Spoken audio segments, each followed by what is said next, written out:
Good morning, all of you. I'm Radha. I'm here with my presentation, and today the topic of my presentation is modern fiction by Virginia Woolf.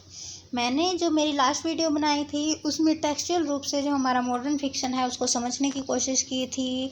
उसमें मैंने जो मेरा hand written notes था उसमें हमें modern fiction जो novel है उसको समझाने की कोशिश की थी। अब मैं इसके जो इम्पोर्टेंट जो पॉइंट हैं उनको यहाँ पर प्रेजेंट करूँगी। तो ये जो मॉडर्न फिक्शन जो नॉवल है बाय वर्जीनिया वुल्फ, इसमें वर्जीनिया वुल्फ ने कि उसने जो नॉवल होता है उसको लिखने की आर्ट के ऊपर अपने जो विचार हैं वो रखे हैं।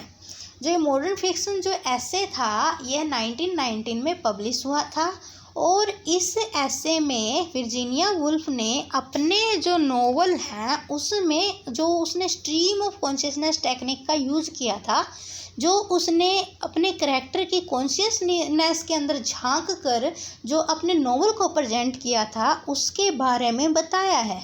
उसने इस नॉवल में द मॉडर्न फिक्शन में वर्जीनिया वुल्फ ने ये कहा है कि हमारे पास बहुत सारे नॉवलिस्ट हैं, लेकिन जो ये नॉवलिस्ट हैं वो ट्रेडिशनल वे से लिखते हैं।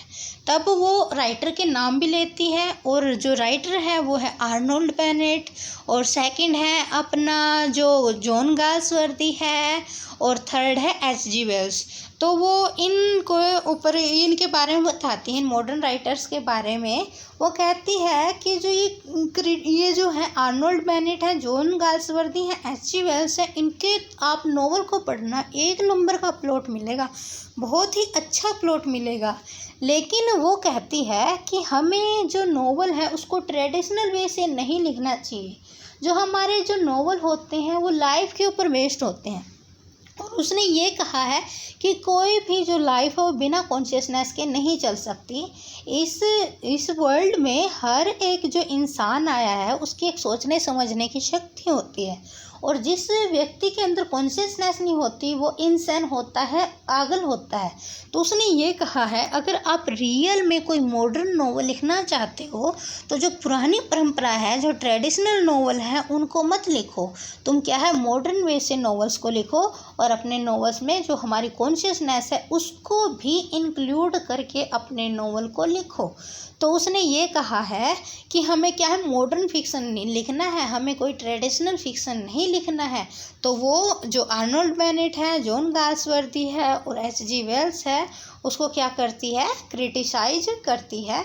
तो वो इनको क्रिटिसाइज करती है, और इनको आर्नोल्ड बेनेट को, जॉन गाल्सवर्दी को, H.G. वेल्स को वो क्या कहती है, मटेरियलिस्टिक पोइट्स कहती है। क्योंकि वो कहती है कि जब ये अपने नॉवल लिखते हैं तो ये अपने नॉवल में करैक्टर की कॉन्शियसनेस के बारे में बताने की जगह पर उसके करैक्टर ने कैसे कपड़े पहन रखे हैं, उनके घर का फर्नीचर कैसा था, इस तरह की जो चीज़ें हैं उनके ऊपर वो उनके बारे में वो बात करते हैं। उनके नॉवल में करैक्टर की कॉन्शियसनेस से रिलेटेड कोई भी बात नहीं की जाती। तो ये क्या है, मटेरियलिस्टिक नॉवल है, ये भौतिकतावाद वाले नॉवलिस्ट हैं। इनके द्वारा स्पिरिचुअल किसी भी थिंग का वर्णन नहीं किया जाता। फिर वो अपने जो फेवरेट और जो अपने उसके अकॉर्डिंग जो मॉडर्न राइटर हैं उनके बारे में बताती हैं, और जो मॉडर्न राइटर है अकॉर्डिंग टू वर्जीनिया वुल्फ वो है जेम्स जॉयस। वो जेम्स जॉयस के बारे में बताती है। वो कहती है कि जो जेम्स जॉयस हैं उनका जो वर्क है the portrait of a artist as a young man, the portrait of an artist as a young man जो है उसमें उसने जो जेम्स जॉयस है उसने जो स्ट्रीम ऑफ कॉन्शियसनेस है उस टेक्निक का यूज़ कर रखा है। उसने करैक्टर की कॉन्शियसनेस के बारे में बता रखा, उसने ये बता रखा है कि करैक्टर ने क्या क्या सोचा है, इस तरह से उसने अपने वर्क के बारे में बता रखा है। इसके साथ ही वो एंटन चेखव की भी तारीफ करती है, और वो जो हमारे जोसेफ कॉनराड हैं उनके बारे में भी लिखती है। और वो कहती है कि इनके वर्क स्पिरिचुअल है, नॉट मटेरियलिस्टिक। वो कहती है कि इनके द्वारा लिखे गए जो वर्क हैं वो स्पिरिचुअल हैं, ये मटेरियलिस्टिक नहीं है। और उसने ये कहा है कि किसी भी वर्क में स्पिरिचुअल थिंग्स होनी चाहिए, मटेरियलिस्टिक नहीं होनी चाहिए। हमें अपने वर्क के अंदर स्पिरिट को डालना चाहिए, हमें अपने वर्क के अंदर मटेरियलिस्टिक थिंग्स को नहीं डालना चाहिए। तो इस तरह से जो मॉडर्न फिक्शन नॉवल है इसमें वर्जीनिया वुल्फ ने जो नॉवल नॉवल लिखने के लिए जो ज़रूरी चीज़ें हैं उनका वर्णन किया है।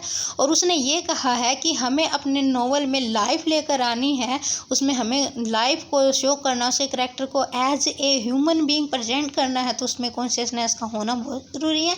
तो इसके लिए वो क्या है, जो हमारे आर्नोल्ड बेनेट है, जॉन गाल्सवर्दी है, एच.जी. वेल्स है, इनको क्रिटिसाइज़ करती है। और जो स्ट्रीम ऑफ कॉन्शियसनेस से रिलेटेड नॉवलिस्ट हैं जैसे जेम्स जॉयस हैं, उनकी वो प्रेज करती है। तो इस तरह से जो ये नॉवल है, इसमें वर्जीनिया वुल्फ ने जो नॉवल को लिखने के लिए, जो मॉडर्न फिक्शन के लिए जो अपने व्यूज़ हैं वो दिए हैं। Thank you.